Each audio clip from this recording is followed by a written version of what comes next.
today I wanted to do a story time, and I decided to share with you the, I guess, my first pregnancy experience with my oldest.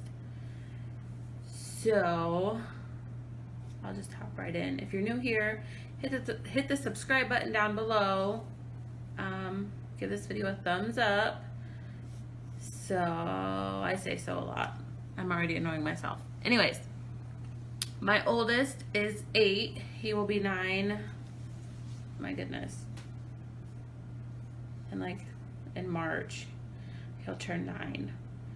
So I graduated high school. I think it was May 22nd, 23rd, 2010. A couple weeks later, Chris and I decided to move in together. I mean, we were already kind of living together anyways, but I moved into his place, and yeah, so everything was great. We were working, we were home. It was, I don't know, that was pretty fun. We had a good time. When we first got together, we'd work the same shift, and then we'd go out all the time. Not do anything like that. We'd just go eat Chinese and stuff. And then, so that was June. So we were able to spend all of June, all of July together. And then I think it was sometime in August. I don't remember when. Yeah, I'm not remembering when. Sometime in August, my period, I don't know, it was just weird. It was really light. I don't know. I didn't think anything of it. I figured it was because I was working at KFC at the time, and I just thought that my diet had went to crap because I wasn't in school anymore, so I wasn't doing anything besides working and running around. So I didn't really think much of it. I remember do you remember, did I have both my top and bottom of my belly button pierced still then? I don't remember. That was a long time ago. I don't remember, but I know I had the top of my belly button pierced. And then I got this stretch mark right above my piercing, and I was like, oh my goodness, I'm pregnant. I know I'm pregnant. So I called my stepmom, and I was like, Chris was at work. I called my stepmom and told her what was going on, and she's like, well, why don't you just go to the dollar store and buy, a $1 test? So it's no, I can't be pregnant. This ain't happening. I'm just, it's my diet. I'm just getting fat. No, that's not the case.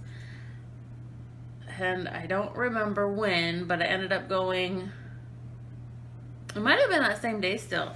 I went to the dollar store and I got a couple $1 pregnancy tests. And then I went back to our place and took them, and right away it was boom, 2 lines, positive, pregnant. And I'm like, this is impossible. I'm not pregnant. It's not. No, there's no way. And then I think I told you. I think I told Chris when I got home that I was pregnant. Or I had called the doctor and set up an appointment and then told Chris when he got home. I don't remember, but I ended up going to the doctor that same day. And they did all their lab work, and they even got me in for an ultrasound, and that was quite the experience, being super early pregnant and having an ultrasound done. And then we found out we were pregnant. I was 5 weeks. It was super early in the ultrasound picture. It was just the little sac, and you could just see the tiniest little grain of rice sitting at the bottom. So they had told me, come back, I think it was a week or 2. So everything's fine, dandy. Did we announce? I don't think we announced. Did we announce? We might have announced. I don't remember. This is a horrible story. I'm already getting to it. But I think we announced.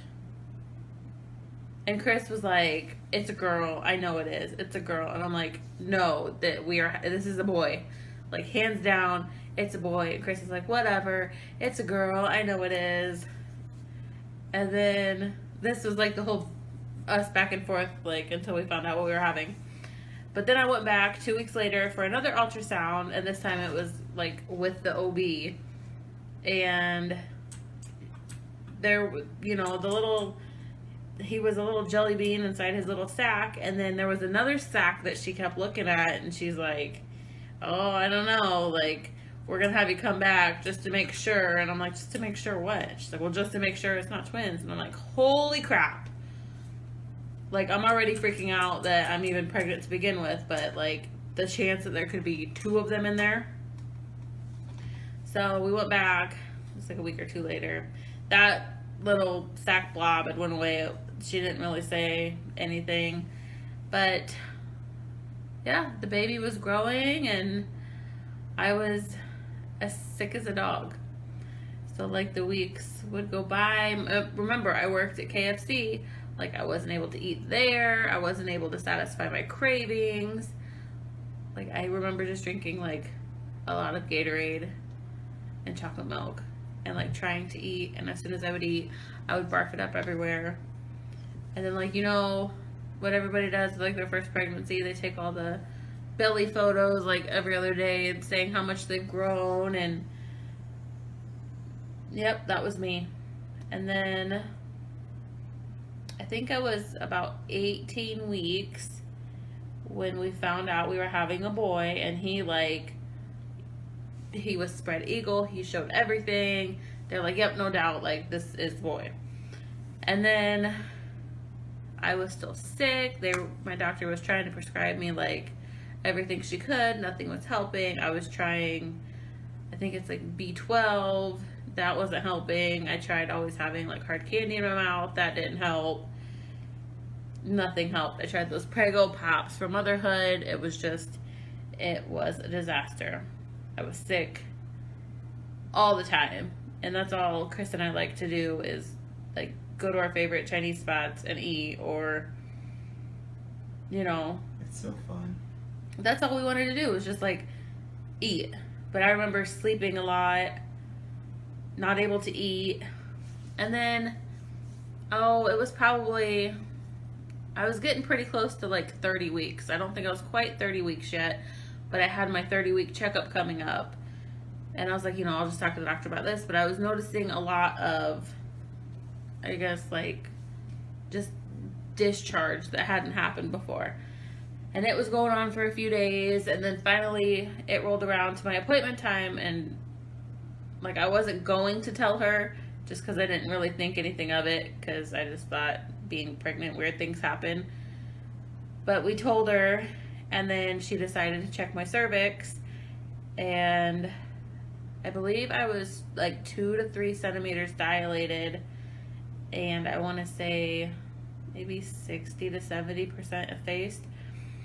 So she had me transferred from, our small local hospital up to pretty much like the main hospital on this side of the state. It's probably just the main hospital period in the state. I don't know what's out west. But so she had me transferred up there, and this was, my due date was March 30th. So this was, I think it was the beginning of, maybe the end of January, beginning of February. I was about 30 weeks. She had me transferred up there. We like get hit with the snowocalypse, like snow, just so much snow everywhere. But obviously, like, I had to be taken by ambulance up there. And at the time, Chris didn't have his Iowa license yet. So he had to wait for somebody to be able to take him to me. And then, obviously, the person wasn't able to stay with us because they had to work or get back home or whatever. So then Chris left the hospital. So I'm up at the hospital all by myself. At the time, my mom lived in the area. So her and her partner would come see me. And I remember one night I had been moved from, like, I don't know, I guess the room where they thought, like, okay, this is the room we prep for baby. I was moved from that room to the mother baby suite.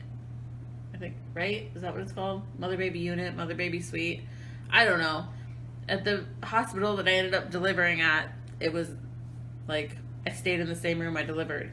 But up at the bigger hospital, they had like the room you deliver in, and then you get taken to another area with like a bigger, more comfortable bed, and it had like a whirlpool bathtub, and it was just like I should have had my babies there to have been more comfortable, but I liked where I was at.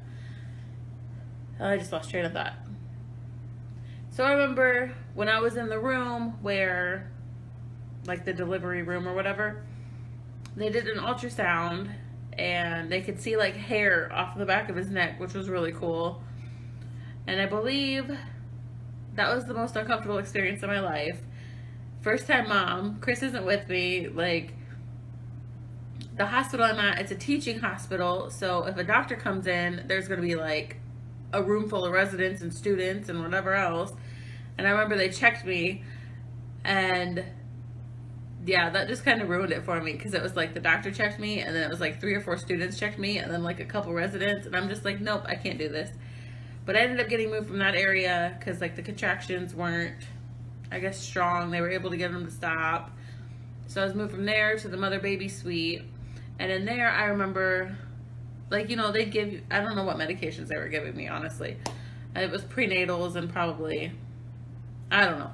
But they gave me, I remember one night I was having trouble sleeping, and I think it was like when the nurse on rounds or something, I don't know. But they ended up giving me a sleeping medication. That was the worst experience of my life, because whatever they gave me, I remember I was talking to Chris, and like he had to go to sleep because he had to get up for work. He's snowed in down here. I'm pretty sure this is about the time that my transmission blew in my car because he was trying to get to me, but there was so much snow, it just didn't happen. But I remember laying in bed after I had taken this medication, after we got off the phone, and it felt like I was falling down a well. Like, I had tunnel vision, and this is horrible. But I remember it was like a funky dream. And it was like the people from Alice in Wonderland. I don't even know why this movie came to mind when I was laying there. But it was like the cast from Alice in Wonderland. And they're just like all looking at me in this tunnel as I'm just falling. Maybe it's because it was like falling down the well. I don't know, but it was awful. But it was the best night's sleep I ever had.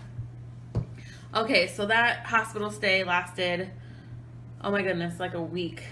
Damn near a week. I was in the hospital in preterm labor. So I get discharged, and I have like strict instructions, like no working. You keep your butt in bed until you hit 37 weeks, so baby is big enough to grow, or big enough to be born. He's mature. You know what I'm saying. So like I got the steroid. So I had to get like the steroid shot to make sure his lungs matured. I don't even remember, because I was literally just talking and noticed that my camera died. So I've been babbling for like 5 minutes. Okay, so get home. I get, you know, like my paperwork done for my work, since I can't work for the next 6 weeks. You know, go get prescriptions filled. Probably went and tried to get food that I was going to attempt to eat. And then I planted my butt in bed for the next 6 weeks. So the weekend before my 37-week checkup, which was on a Wednesday, so like that Saturday or Sunday, a friend of ours invited us over, and we were just over there, you know, chit-chatting. She was pregnant with baby number 5. It was kind of a competition between the two of us who would have our baby first, because I don't know. I don't even know. We were just like, oh, mine's gonna come first. No, mine's gonna come first. Da-da-da, you know. But she is like, here, take the shot of this castor oil. It'll help bring on labor. And I'm like, okay, first time mom, you know, didn't really think anything of it. She's had 5 kids. She obviously kind of knows what she's talking about. The worst decision I have ever made. I literally pooped my brains out. And knowing what I know now, how bad it is for baby, I'm glad that like nothing happened, because no. But she went to her appointment on Monday, ended up getting induced, and had her baby later that day. So Wednesday rolls around. It's my turn to go to my appointment. and I'm 37 weeks. So we get there, it was either right before lunch or right after lunch. I don't remember. And, you know, I get called back, wait, pee in a cup, any contractions, how you feeling? All right, great, undress from the waist down, put this over you. The doctor will be in shortly. I'm like, great, here we go again, you know, like, this baby's gonna be stuck in me forever. So she comes in, asks how I'm feeling, listens to the heartbeat, measures my belly, and she's like, all right, let's take a look. So she goes down to check my cervix, and I don't know, the look on her face, it was like, WTF, like, what is going on here? So she's like, well, I think that we're gonna have a baby today. And Chris and I just kind of looked at each other, and she's like, you're like 9 centimeters dilated. Are you sure you're not having any contractions? I don't feel nothing. Like, I'm good. She's like, well, we don't have any rooms opened up yet, so I'm going to have you go home and grab your things. But, you know, come back about this time, and one of the rooms should be ready. Chinese. So Chris and I go grab our things. We only live like a mile from the hospital. We went to Walmart to walk around, and then we went and got some Chinese, and then we went to the hospital, and then the room that I delivered in was the room that my friend was in, and I had to wait for her to get her butt out so I could get my butt in. And the doctor had told me that she would, like, no matter what, she would deliver my baby. She didn't deliver my baby. So here is where, oh man, this is kind of irritating. So I just, especially from this experience, I just don't like male OBs. Like, I don't know. I just don't care for them. I feel like they just really don't, I don't want sympathy, but they just don't really, they don't understand, obviously, because, you know, this is something they don't have to go through. So I met him, whatever, fine for the checkups, but like, I wanted the female to deliver my baby. She didn't. Okay, whatever. So it's like, it had to have been, it wasn't too late. It was probably like 3 or 4 maybe. You know, they like get me in the room, ask me all the questions, get the IV hooked up, because I was still kind of iffy if I wanted the epidural or not. And I still don't get how this makes sense, because I'm still only 9 centimeters dilated. Like, we just got to go another little poof, and, you know, baby's here. And it's not even a poof, it's like a poof. And so, like, I get in bed, I decide, you know, like, I don't want it. So they give me the morphine in my IV. Yep, that made me sick. So I ended up getting an epidural. Again, I'm really not sure how this works, being super dilated and, like, baby not coming, you know, falling out, basically, whatever. So I get the epidural, and I remember my grandma was there. And I'm like texting my dad and stepmom, like, can you please have her like come pick you guys up, or like tell her you need this or that from the store. Like, this is kind of special for Chris and I just want it to be the 2 of us. Like, I don't even think my mom knew I was honestly in labor until after he was born and we announced it, just because we didn't have that great of a relationship, and we're just private people. We don't, well, minus now I'm kind of blowing myself up over YouTube, but whatever.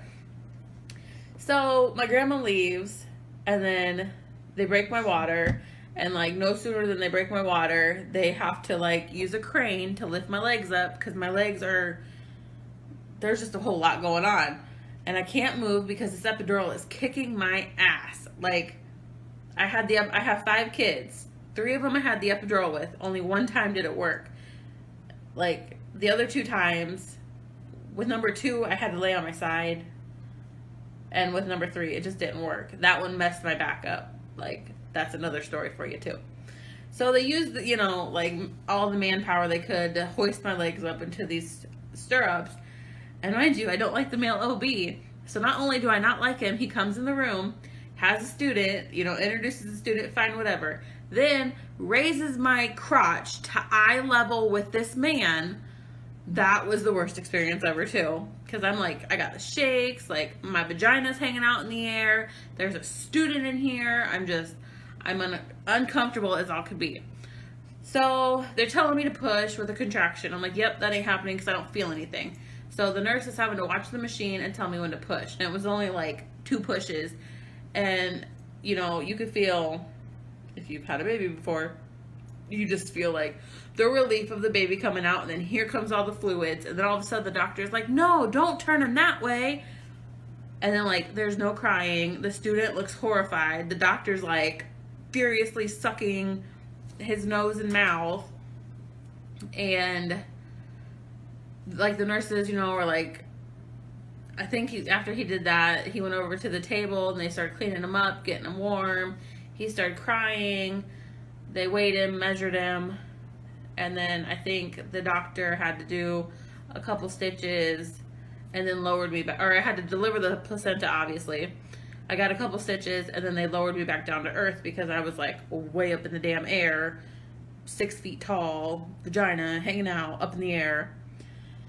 So he was born at 6:44 p.m., 3 weeks early, and he weighed 7 pounds, 11 ounces, and was 20 and a half inches long. And by midnight, like, he was just really bruised in the face. His face was really swollen. He was eating. The nurses thought that they heard that he had a heart murmur. So the doctor decided it would be best to send him back up to the big hospital where I was at for a week. And they're like, we can either, like, send you both together. We could just send him, and then, you know, we'll discharge you. We'll send him. You stay here. Like, what do you want to do? And I'm like, well, obviously the baby needs to go to the hospital. Like, just discharge me, and then that way I can make sure we both get to the hospital. So, mind you, I had an epidural. The epidural worked wonders. So, at about midnight, he's taken from this hospital, and he goes up to the bigger hospital. I'm discharged at about 2 o'clock in the morning, you know, like 9 hours after I had the epidural. About, 8 hours after they shut it off and took it out. I'm all, like, wobbly legged, trying to walk out. So I remember they gave me a pain pill right before I left, and we went back to our house and we went to sleep. And then the next morning we woke up and we drove, you know, the 30 miles up to the big hospital. I am still numb from the epidural, trying to walk around this hospital and figure out where the baby's at. So we get up there, you know, it's just, I mean, they're a pretty good hospital. We'll just say that. With their patients, they're pretty good. That's all I'm saying there. But we get up there, you know, he's fine. He's in the NICU. They had him in bay. I think it was kind of like a higher risk bay when he first got there. However they do it. And then the specialist came in and did like a echocardiogram. Like, everything looked great. They didn't see anything wrong. They just figured it was just a valve that hadn't closed yet that's open while they're inside your belly. So he stayed up there. It was like 6 or 7 days. We stayed up there as much as we could while we were trying to get, you know, everything ready at home. I was obviously still trying to heal because I had just pooed out a baby and left the hospital like 8 hours later, and then was up running around the next morning trying to find the baby. And then the day before he was released, well, he had jaundice really bad, so that kind of delayed him coming home.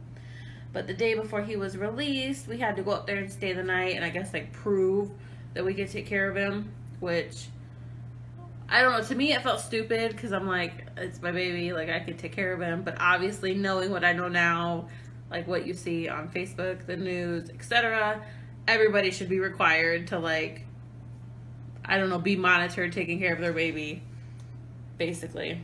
Like, we had to write down his feedings, which was completely different compared to, you know, when I had the other kiddos and was able to stay at the regular hospital, or the main hospital that I was at. But then, yeah, he came home. He was still jaundiced. He was a good eater. He was a great sleeper. He was an amazing baby. He was, like,